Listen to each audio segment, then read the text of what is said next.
예, 시장에서 관심을 받고 있는 섹터 또 종목에 관한 이야기 옥석거리게 하는 시간입니다. MTN 차영주 전문위원과 함께합니다. 어서 오십시오. 안녕하십니까. 오늘은 어떤 얘기를 가져오셨을까? 화면으로 먼저 보면요. 네, 시장은 전반적으로 조정인데 엔터주의 고공행진을 어떻게 볼 것이며 지금도 살 수 있는 기회일까? 최근에 엔터 업종이 상당히 강합니다. 그 이유부터 말씀해 주시죠.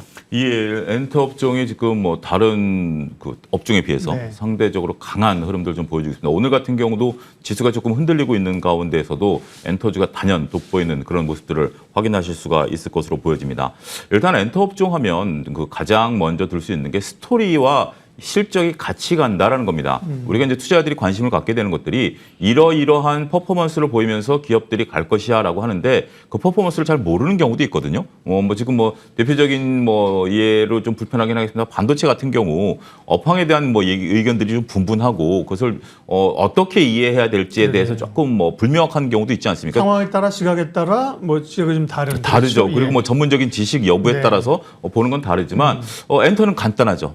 예를 들어서 신인 블랙 몬스터라든지 네. 어떤 블랙핑크 우리가 다 아는 그런 가수들이 노래를 부른다. 이러면 확 다가올 수 있는 그런 면들이 있기 때문에 그렇죠. 투자자 입장에서 이해하기 상당히 편합니다. 그리고 또 한 가지는 예를 들어서 블랙핑크를 우리가 유튜브를 통해서 보고 있으면 그게 결국 또 수익원이 되는 거거든요. 기업 입장에서 보면. 그렇기 때문에 우리가 잘 알고 있는 이러한 스토리와 기업의 실적이 같이 동행하는 그러한 대표적인 업종이 됐다라고 좀 말씀드릴 수가 있겠죠.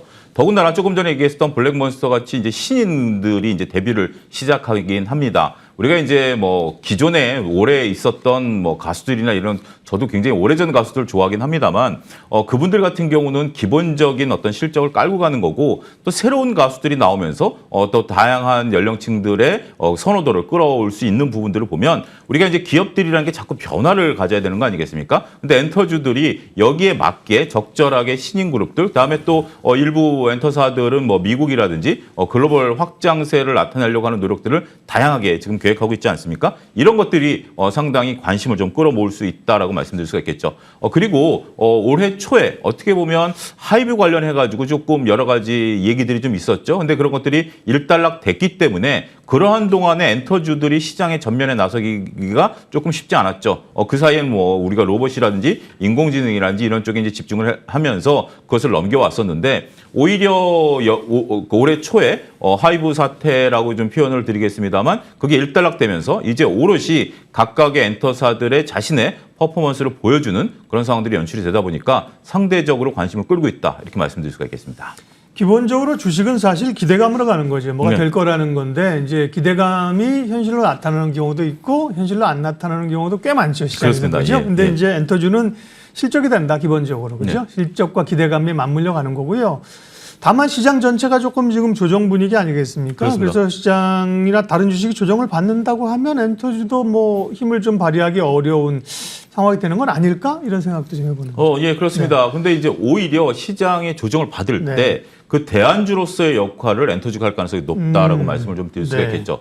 우리가 엔터주들의 관심을 가졌을 때가 이제 코로나 때 그때는 좀 엔터주보다는 이제 플랫폼이라든지 OTT라든지 아니면 게임주라든지 이런 그렇죠. 것들이었었는데 이제는 엔터사들이 포스트 코로나 시대에 있어서 대규모 이제 콘서트를 이제 계획을 하고 또 진행을 하고 있는 거죠. 그렇기 때문에 올해 이제 우리가 그 다른 주식들이 빠질 가능성에 대해서 조금 우려하는 것들이 하나가 경기 둔화에 대한 우려감들 아니겠습니까? 그런 부분들이 이제 경기 순환주들이 상당히 실적이 덜 나올 가능성에 대비를 해야 된다라는 면이 있습니다만 엔터사들 같은 경우는 아직까지 억눌렸던 용수철 효과가 그렇게 크게 나타나지는 않았습니다. 우리가 이제 소비주들 같은 경우 이제 올 초에 그리고 이제 LCC 같은 경우 작년 연말에 억눌렸던 수요가 폭발하면서 용수철 효과가 나타났는데 이제 엔터주들 같은 경우 그런 효과를 볼 가능성이 높다라는 거죠. 콘서트라든지 이제 신인들이 데뷔하면서 새로운 퍼포먼스를 보이면서 투자자들이 관심을 가질 만하다 이렇게 좀 말씀드릴 수가 있겠죠. 그러다 보니까 결국 안정적인 이익을 창출할 수 있는 그런 기회가 될 것이다라고 보여지고 시장 대안주 역할까지 하다 보니까 투자 매력도가 상대적으로 높아질 수밖에 없다라는 거죠. 엔터사들의 노이즈가라면 어떤 것들이 있을까요? 저는 선뜻 이렇게 떠오르지는 않습니다. 네. 우리가 이제 노이즈라고 했었던 것은 어떻게 보면 좀 지난 한두 해 정도는 대표들의 어떤 노이즈 일부 좀 있었던 것들도 있죠. 조금 안 좋은 얘기들이 있긴 했었습니다만 어떻게 보면 SM과 하이브 사태 이후로 그런 것들이 것들이 크게 정리가 한번 됐었고 예. 시장에 있어서 뭐 우리가 좀 불협화음을 낼 만한 그런 가수들이 현재로서는 나타나고 있지 않고 그리고 엔터사와 그 가수들과의 어떤 재계약이라든지 이런 것들이 자연스럽게 이루어지고 있고 또 대표적으로 이제 군대 문제라든지 이런 것들이 하이브는 이제 군대를 가고 JYP 엔터는 군대에서 또 복귀하는 또 가수들이 있거든요. 이제 군대 문제도 자연스럽게 이제 그 소비자들이 이것을 받아들일 수가 있고 이런 것들이 오히려 엔터사들의 영업이익을 안정적으로 끌고 가는 계기가 됐기 때문에 상당히 우리가 좀 장기적으로 볼 수 있는 토대를 마련했다라고 말씀드릴 수가 있겠습니다. 예, 그럼 이제 1분기 실적은 얼추 다 나온 거고요. 앞으로 이제 엔터주를 볼 때 주목해서 봐야 될 그 포인트는 어떤 것들입니까? 저는 올 한 해 내내 엔터주들이 시장에 있어서 가장 괄목할 만한 성과를 좀 보일 수 있지 않을까라고 말씀드릴 수 있겠습니다. 네. 여기서 이제 괄목할 만한 성과라는 것은 주가가 무조건 우상향하는 직선을 보이지는 않을 가능성이 높습니다. 어떠한 주식도 직선을 보인다라는 것은 쉽지가 않죠. 우리가 이제 최근에 급등했었던 주식도 직선처럼 올라갈 것으로 보였습니다만 최근에 주종세가 또 뚜렷하게 나타나고 있지 않습니까? 근데 엔터주 같은 경우는 급등 급락이 그렇게 크지 않을 것으로 보여집니다. 왜냐하면 안정적인 영업이익이 있는데 시장이란 자체가 변동성을 갖고 있기 때문에 그러한 변동성 정도밖에 나타내지 않을 가능성이 있다라고 보여집니다. 따라서 엔터주들 같은 경우는 제가 MTN에서 최근에 말씀드리는 것은 올라갈 때 따라 사기보다는 조금 조정받을 때 매수했다가 관심이 뜨거울 때 그 관심이라는 것은 소속 가수들의 콘서트라든지 아니면 분기 실적이라든지 이런 것들이 나와서 급등할 때 매도하는 오히려 역발상으로 접근을 하게 된다라면 서로 물린다 하더라도 엔터 같은 경우는 계속해서 퍼포먼스를 보일 가능성이 있기 때문에 그렇게 크게 우려할 바는 아니다라고 말씀드릴 수가 있겠죠. 주식을 투자하기 가장 좋은 것은 변동성이 작은 주식들입니다. 변동성이 크다라는 것은 올라갈 때 매수하면 크게 수익이 날 수 있지만 올라간 만큼 빠질 가능성도 있기 때문에 보통 우리가 평균 회귀 법칙이 작동을 하거든요. 그렇기 때문에 그런 것들은 그 수익과 손실이 같이 오긴 하겠습니다만 엔터주들 같은 경우 꾸준히 움직인다는 측면 그리고 실적 모멘텀이 살아있다는 구간에서 보면 안정적인 투자가 가능하지 않을까 말씀드릴 수가 있겠습니다. 주가는 직선이 아니라 곡선의 형태를 띈다. 제가 오프닝 와서 말씀드렸는데요. 오늘 또 위원님께서 마음이 통했습니다. 저하고 예. 조정의 살 기회가 있고 그죠. 그렇습니다. 반대로 떨어지는 하락 추세는 올라온다고 하더라도 사실은 또 올라다 또 떨어지고 맞습니다. 그죠. 예. 추세를 보는 게 더 중요한 거고요.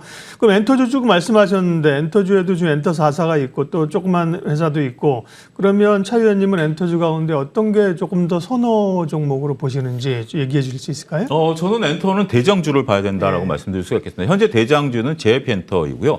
JYP 엔터 같은 경우 올해 이제 재계약하는 가수가 한 명도 없습니다. 그리고 오히려 군대에서 복귀하는 가수들이 있는 상태이기 때문에 가장 안정적으로 이제 우리가 볼 수 있는 그런 모멘텀이 될 수 있다라고 말씀드릴 수가 있겠고 JYP 같은 경우 외국인들이라든지 기관들이 선호하는 1위 종목이기 때문에 그렇게 볼 수 있지 않을까라고 말씀드릴 수가 있겠습니다. 두 번째로 그나마 좀 대안으로 볼 수 있는 건 또 하이브를 저는 좀 괜찮게 봅니다. 하이브 같은 경우 우리가 이제 그 방시혁 의장의 어떤 그 퍼포먼스가 좀 더 보이지 않아서 과거에 이제 BTS 군대 문제가 불거졌을 때는 조금 부정적으로 봤었는데 이제 BTS의 이제 군대 문제가 자연스럽게 이루어지고 또 대안으로서의 소속 가수들을 만들어내고 있다라고 본다라면 소리 소문 없이 강한 주식으로서 역시 지금은 대형주와 대장주를 봐야 되지 않을까 말씀드릴 수 있겠습니다. 오늘은 이제 엔터주의 옥석 가리기를 해주셨고요. 아까 이제 게임주 얘기도 살짝 언급하셨는데 게임주에 관한 평가도 오늘 얘기 나온 길에 살짝 좀 해주고 마무리해 주시겠어요? 예, 뭐 우리가 이제 코로나 때와 게임 엔터를 이제 같이 한 몸으로 봤었는데 이제는 좀 분리할 때가 되지 않았나 싶습니다. 게임주가 지금 상대적으로 그렇게 강하지는 않죠. 엔터사들의 움직임은 우상향이지만 게임사들은 하락 추세대에 있거나 바닥에서 작은 움직임을 보이는 정도로 그렇게 크지 않다라고 말씀드릴 수가 있겠죠. 안타까운 것은 신작 모멘텀이 그렇게 작동하지 않는다라는 겁니다. 올해 이제 신작 퍼포먼스가 있는 기업들이 작년 대비해서도 상대적으로 적고요. 상반기에 지금 신작이 나온 게 몇 건 안 되거든요. 하반기로 갈수록 신작 모멘텀이 좀 나타날 가능성이 있고 게임사들이 이제 신작을 발표하겠다라고 이제 밝혀놓은 게 있고 올 하반기부터 내년 초까지는 있습니다만 게임이라는 게 좀 그런 것 같습니다. 이제 새로운 게임이 나타나면 단기 선호도는 있겠지만 기존 게임을 능가한다라는 것이 이제 점점 더 어려워진다라는 거죠. 이것이 특정한 분야에서 계속 개발을 해내야 되는 건데 익숙한 것보다 더 좋은 것을 만들어낸다라는 게 현실적으로 얼만큼 어려운지 지금 현재 게임사들이 당면한 문제가 아니겠는가. 그래서 일단은 게임보다는 여러분들이 게임 엔터를 한 몸으로 보셨다라면 엔터 쪽에 집중하는 것이 현실적이지 않을까 말씀드릴 수가 있겠습니다. 차영주의 옥석 가리기 오늘은 엔터주 이야기 그리고 투자의 기회를 찾았습니다. 차영주 전문위원 함께 하셨습니다. 고맙습니다. 감사합니다. 지수 한번 보여주십시오. 예. 에코프로가 이제 에코프로가 코스닥 시장의 방향성을 좀 지고 있다. 오늘도 이제 7% 내려가면서 코스닥을 이제 같이 끌어내리고 있는데요. 코스닥 지수의 안정은 역으로 이제 에코프로가 좀 바닥을 잡고 반등 올라올 때 지수도 좀 돌 수 있는 시장의 기준이 되어버렸습니다. 네. 이슈앤뷰 오늘은 여기까지 할게요. 함께해 주셔서 여러분 고맙습니다.